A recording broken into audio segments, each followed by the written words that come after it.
അതിപുരാതനമായ അമ്പലമാണ്. ചുറ്റും കാടും. ഇതാണ് ഇവിടുത്തെ ശാന്തി. ഇവിടെ കുറെ കാലമായോ ഇവിടെ ഈ അമ്പലത്തിൽ പൂജ? 3 കൊല്ലം. മഹാവിഷ്ണു അമ്പലമാണ്, ചുറ്റും വനമാണ്.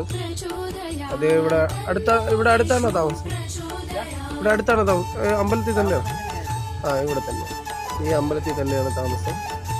നമ്മളവിടത്തെ പോലെ നല്ല ചിട്ടയും വൃത്തിയായിട്ടുള്ള അമ്പലം തന്നെയാണ്. ഒരു മാറ്റവും ഇല്ല.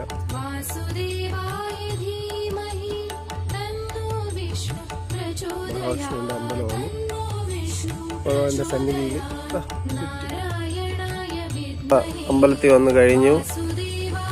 അതിപുരാതനമായ മഹാവിഷ്ണു ക്ഷേത്രമാണ് ഇത്. വനത്തിലാണ്. അമ്പലമാണ്. ഭഗവാന്റെ ഇത് അവിടത്തെ പോലെ തന്നെ നമുക്ക് അകത്ത് വീഡിയോ ഒക്കെ എടുക്കാം. എന്നാലും നമ്മൾ വീഡിയോ എടുക്കുന്നത് ശരിയല്ല. ഭഗവാനെ ബഹുമാനിച്ചുകൊണ്ട് തന്നെ പോകണം.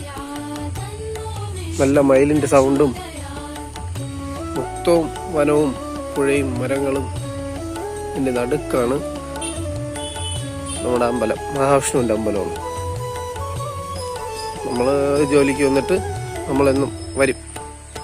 അമ്പലത്തിൽ വന്ന് തൊഴുത ശാന്തി മഠം. ശാന്തി നേരത്തെ നമ്മൾ കണ്ടായിരുന്നു, സംസാരിച്ചായിരുന്നു.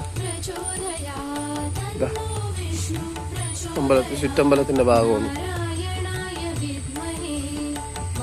നാഗരികാവ്.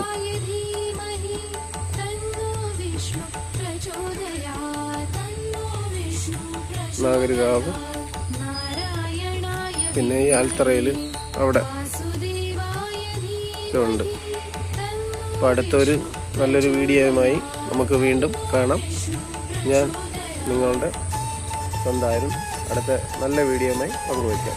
ഷെയർ ചെയ്യുക, ലൈക്ക് അടിക്കുക, ചാനൽ സബ്സ്ക്രൈബ് ചെയ്യുക.